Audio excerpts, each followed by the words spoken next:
back. Hi, my name is Karen Huang, a public speaking coach and a certified project manager. For those who don't know me yet, I help busy professionals become confident speakers. My coach subjects including public speaking, networking, interpersonal communications. I will also guide you step by step for your job searching if you're looking for a new job. With my 15 plus years professional consulting experience, I carefully pick those most useful and practical information to share with you.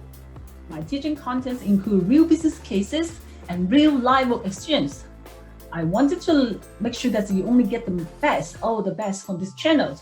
If you haven't subscribed to this channel yet, and you don't want to miss out the golden chance to become the confident speaker, now is a good time now. I will see you inside. Welcome back.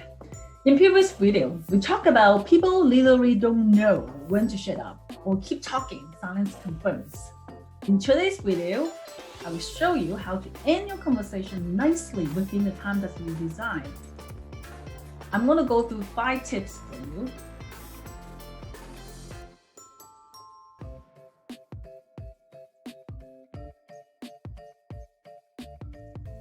The first one we're going to have is provide a reason to end the conversation.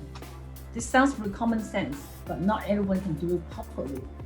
So the reason why we have these tips is, first one is everyone's really busy these days, so we all have our own agenda. If you can provide a decent reason, your conversation partner will understand you. Hence, you won't be any hard feeling. Here are the 2 things involved for this method. First is you need to provide explanation for why you need to end the conversation. And second, you show that you have enjoyed the conversation, which is increase the odds of future interaction, meaning you're going to carry on in the future. So that's how it works. Let's say you are at the networking party, you were talking to another professional, but you really don't want to spend the whole night with only one person. That's the reason why you come to networking event, because you want to meet as many other like-minded people as possible and grow your business or your career network. So in order to make this use the method nicely, what you can do, maybe we can say, hey, I have to go in a few minutes. But before I go, I'd love to hear a little bit more about your new project and see how we can grow together. You see this example here. Number 1 is you given the person the reason why you have to go, because you need to do something. So you don't have to specifically provide the exact reason, but you say, I got to go. But you give them a heads up, say that I need to go. At the same time, you want the conversation partner to know that you're not just live right now. You want them to give a heads up that I'm going to continue this conversation for a little bit. In the future, we're going to connect with you.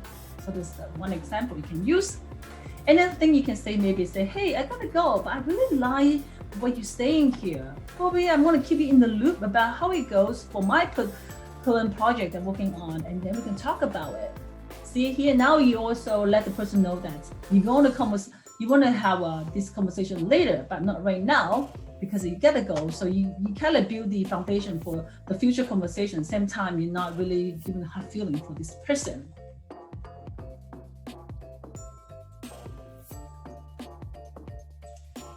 The second tip is leverage your immediate surrounding to create the situations.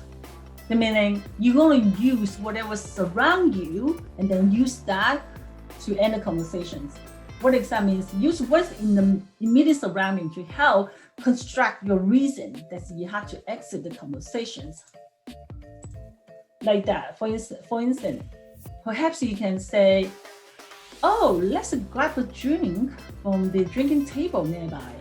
Then you can ask your conversation partner or the partner, if you have more than one person there, and say, hey, you want to grab a drink together?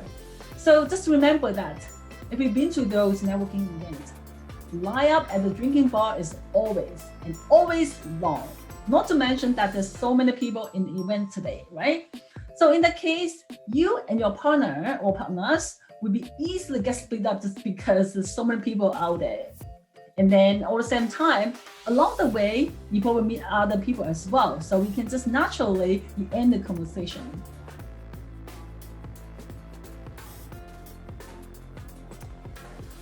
Tips number 3, make introductions. Remember earlier we were saying that you are going to a drinking bar, you're going to get a drink. And because so many people out there, and most likely you're gonna meet someone else on the way to get the drink, or just on the time when you line up. Since we talk about meeting up people when you were on the way, so perhaps you can, if you bump into someone that you want to introduce to your partner, in that case, you can just tell your conversation partner to say, hey, this is a John, this is a Mary, whoever you want to introduce, and then you can just end the conversation nicely. Meanwhile, when you introduce two people together or two good people together, they can expand the network. So in this case, it's like a win-win solution or three-win solution, because you win, your conversation partners win, and same time the new group that you meet at the same time win as well. So that's just the best. You try to end the conversation, walk through that, and then meet other people so that you can introduce the people together. And same time, you can just exit this conversation and talk to someone else on the lineup or whoever there. Or maybe same time when you introduce a new group, the other new group people you can talk to as well. So this is the best solution when you're meeting in the drinking bar.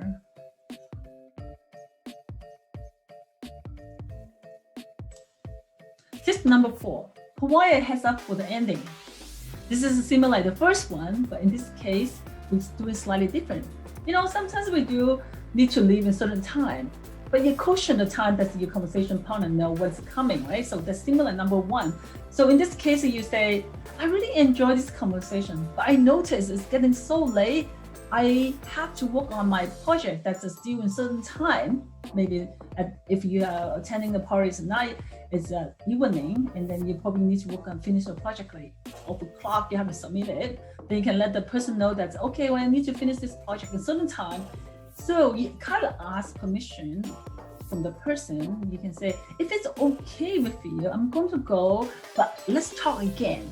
I'm going to connect with you in LinkedIn or somewhere else. So basically, at this moment, you already end the conversation with that person. At the same time, you try to build a network with that person later on. So that later on, if you have something to carry on with the conversation, you can talk to you. At the same time, you just want to exit the conversation. So it's really nice, right? You just let them know that I'm done here, but you know, other person's not really silly. They do understand that sometimes people are gotta go if there's some deadline, especially if people working in a consulting industry. That's always the case. If you always have a deadline, or even it's not consulting firm, a lot of cases sometimes people have work late as well. So people understand. Don't want to worry about that. Oh, if I leave right now, even though that's you're going to submit your project late. Don't worry about it. Just let them know that you'll be okay.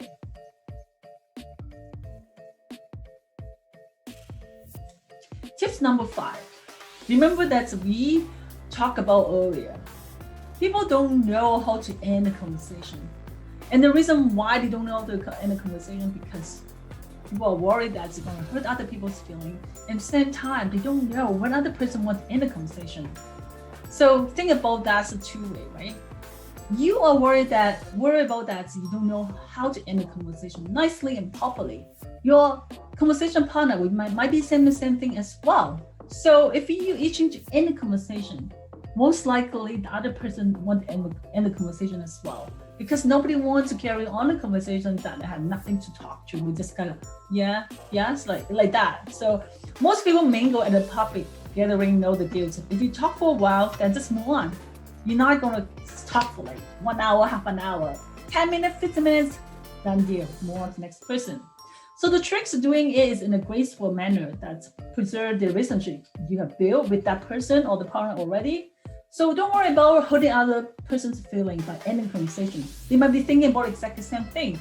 Just let them know, hey, whoever the person is, just say, I gotta go to talk to other people right now. I'll let you just enjoy the conversation with other person, or just to say, hey, by the way, you can just hang around. I will come back for that, something like this. Just have a nice conversation to end it.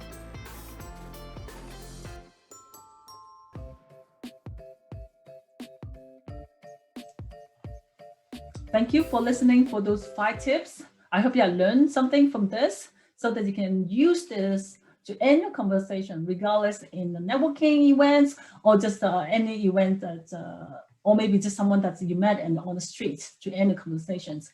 It's just some of the example you can use. There's so many ways, just as long you provide, the end result is as long you provide the reasonable reason that's why you exit the conversation and say in a nice way, smile, always smile when you talk to them so that they don't think that you're actually being so fake, then you have no problem to end conversations. Because again, nobody wants to have a super long conversation. It's not going anywhere, right? Unless it's something that they have to talk to for like a meeting. Otherwise, people just enjoy the really brief conversation and get it done and move on. Thank you for listening. I will see you around.